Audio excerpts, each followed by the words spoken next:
The wind howled. Snow lashed against my face, blurring the world into a dizzying white chaos. 1 minute I had been following the trail, the next, nothing. Just an endless expanse of white. I was lost. My heart hammered against my ribs, a frantic drumbeat in the silent wilderness.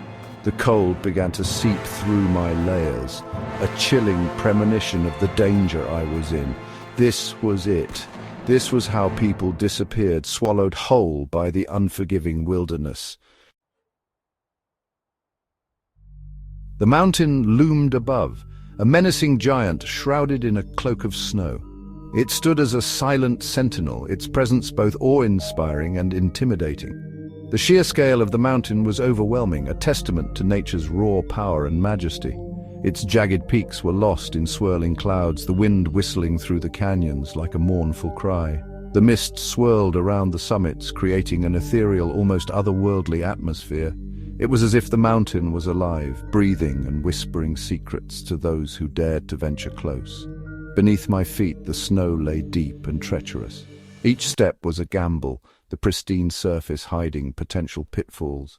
The crunch of snow underfoot was the only sound in the vast, silent expanse. Every movement required caution, as the snow could give way at any moment, revealing hidden crevices or unstable ground. The air was thin and icy, each breath a painful reminder of the altitude and the cold. My breath formed frosty clouds in the frigid air, a stark contrast to the stillness around me. The cold was relentless, seeping through layers of clothing and biting into my skin. The sun, a pale ghost behind the clouds, offered no warmth, only an eerie, diffused light that did nothing to penetrate the gloom. The landscape was bathed in a cold grey light, adding to the sense of desolation. It was a stark, unforgiving environment, beautiful in its harshness. Panic threatened to consume me, its icy fingers squeezing the air from my lungs. I wanted to run, to scream, to do anything but stand there in the suffocating silence. But I knew that panicking would only hasten my demise. I had to stay calm. I had to think clearly. My survival depended on it. Taking a deep breath, I forced myself to focus on the present, one step at a time, one problem at a time. Section 4, Survival Instincts, First Steps to Safety. In the heart of the winter wilderness, survival instincts kick in. The first step is always to find shelter. Shelter, that was the priority. Without it, the biting cold and relentless wind would sap my strength and will to survive. I needed protection from the elements, a place to regroup and gather my thoughts. The forest, though beautiful, was unforgiving. Scanning the landscape, I spotted a cluster of rocks huddled against the base of a towering pine. It was a small glimmer of hope in an otherwise bleak environment.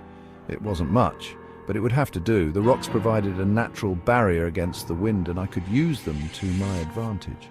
Trudging through the deep snow, I made my way towards the rocks. Each step was a struggle, but determination kept me moving forward. With numb fingers, I gathered fallen branches and piled them against the rocks, creating a rudimentary windbreak. The branches were brittle and cold, but they were my only option. It wasn't perfect, but it was a start. In survival, perfection is a luxury. What mattered was that I had taken the first step towards safety. Section 5. Warmth, the key to survival.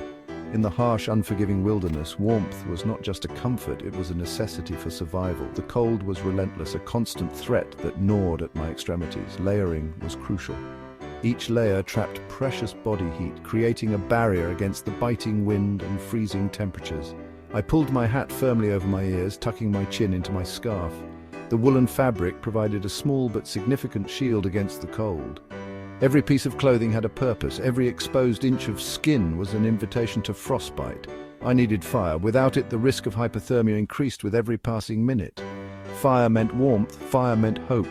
The flickering flames were a beacon of survival, a reminder that I could endure the harshest conditions. With trembling hands, I rummaged through my backpack, searching for my emergency kit.